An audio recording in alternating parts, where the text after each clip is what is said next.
3-person, a 3-P, a third-person perspective. Third-person view, beginning universalized view, quote, scientific view, and so on. So what happens if we look at what formal operational cognition, or orange altitude cognition, what it does, it starts to create these universal systems. And these universal systems, particularly, this is what marked the Enlightenment. Enlightenment was not marked by atomistic thinking. That's just hogwash. It was primarily marked by the capacity to think of nature as a system. And, of course, there are atomists in the Enlightenment. Atomists go all the way back to Democritus and before then. Right. You always have atomists and holists at whatever level you're at in their own version. But what marked the Enlightenment was the system de la nature, the capacity to start thinking in these universal systems. And that's why you started to get physics and biology and chemistry and all of these things emerging. And so there was thought to be a sort of a single universal truth for all people. But notice what we said when we said that, you know, if we start bringing all our friends in to find out if it's raining or not, that we were likely to get the truth, but it was likely to be the lowest common denominator. Mm-hmm. Because everybody has to agree on it. So if we were trying to get people to agree that I think the rain is beautiful, and then you say, I think beautiful, that makes no sense to me. I don't think the rain is beautiful. It's just rain. And I go, well, wait a minute. Let's call him Billy Bob. Billy Bob, don't you think that rain is beautiful? And Billy Bob is like, give me a beer. Okay. Let's get Nancy in here. Nancy comes in. I think it's beautiful. Okay, well, now 2 people think it's beautiful. 1 person doesn't. 1 person wants a beer. Let's bring somebody else in. The more people you bring in, though, the less likely you are going to get a consensus on this. Mm. So that's why science, at least it's typically done, it does not have to do this, is reductionistic. It is truth, and it's universal truth, but it leaves all the human factors out of it, and it just devastates them. And that's where you started to get the reaction to the Enlightenment, the romantic reaction in particular, but also the idealistic reaction. Started looking the other direction and say, wait a minute, let's go in the other direction. Let's go towards higher consciousness, not lowest common denominator. But what happens with green altitude, and this is the whole cultural creatives, and it's the whole postmodern rise, is that it can take a 4-P, a fourth-person perspective. And what that means, in addition to the fact that it is a P times P times P times P, it means you can take a perspective on these universal systems. Mm. And once you do that, you start to put them all next to each other and say, wait a minute, not only are there all sorts of different kinds of universal systems, there are things like cultural truths and cultural social creation of knowledge that's not getting told in this story of, quote, universal science. And so what green does, or what a fourth-person perspective does, and incidentally, yes, developmentalists say that green has a fourth-person perspective, that orange can take a third-person perspective, green can take a fourth-person perspective. And, of course, we're heading towards turquoise, which is fifth-person. So green can take a fourth person, and that gets us from modernism to postmodernism. It gets us from universal truth, but a universal truth that's one-size-fits-all. You can be very reductionistic and very, in that sense, very oppressive to other kinds of truths. So what the fourth-person perspective does is it alerts us to all these multicultural truths that, in a sense, every different culture has its own truths. In some sense, you can think of every individual as being their own truth. Mm-hmm. So all of a sudden now, instead of having like one lowest common denominator truth, every culture is its own truth. And no culture can comment on another culture. You can't say one culture is better than another. You can't even say one individual is better than another. And you get this whole explosion of pluralism. Right. And there is a great deal of truth to pluralism.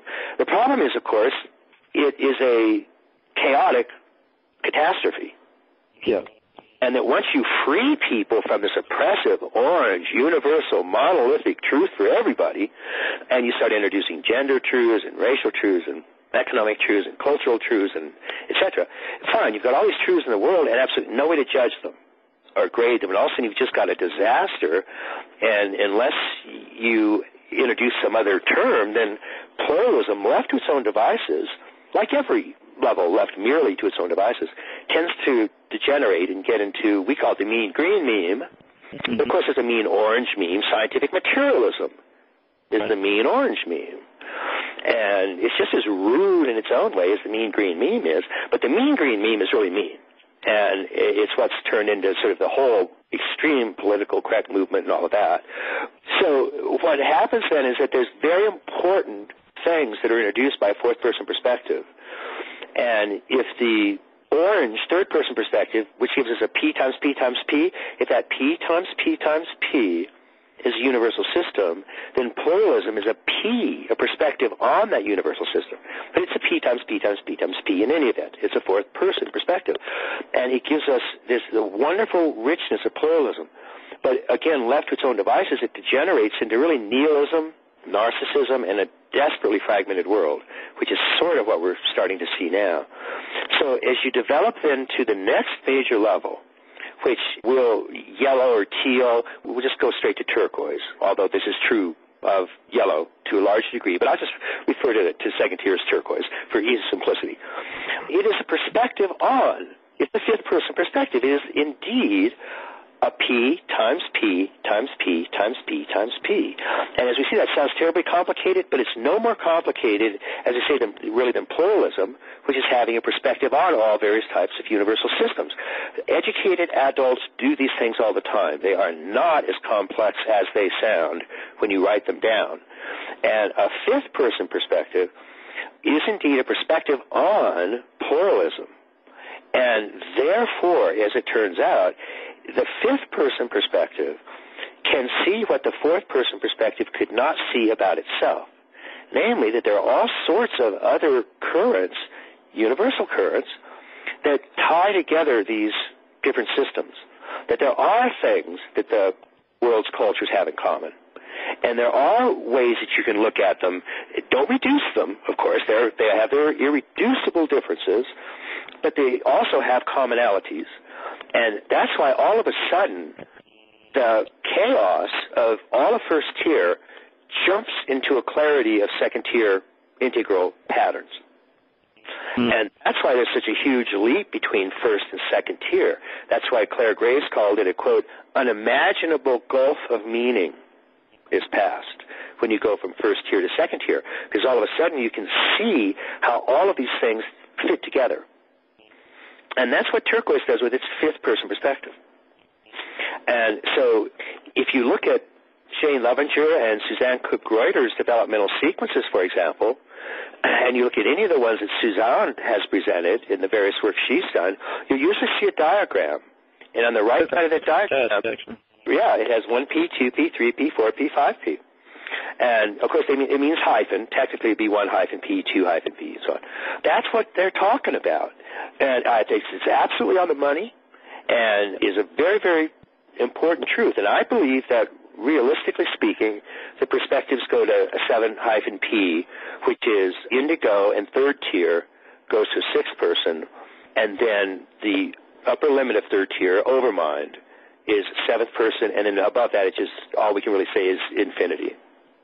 And so I believe that at least 7 hyphen P is realistic in terms of consciousness development as we understand it right now, and that as the real course of action and the real locus of interesting evolution is right now turquoise.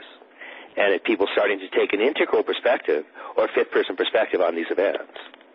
So that's a 15-minute answer going through the whole development sequence to see if that brings some clarity to it. Oh, again, that was completely awesome. It's kind of fun, isn't it? When you see the kind of beauty of it, it's all it is spirit unfolding more perspectives on itself and on its own manifestation. And that's why I said each of those little X's, in a sense, is a transcendence, a capacity to move beyond until it moves into infinity in terms of structures. And so there's a real elegance to that story. It's a good story. I like that story. And you like it too. I'm glad. I think it's great. It's great. It is. Could you say one thing about like sixth or seventh a little bit more?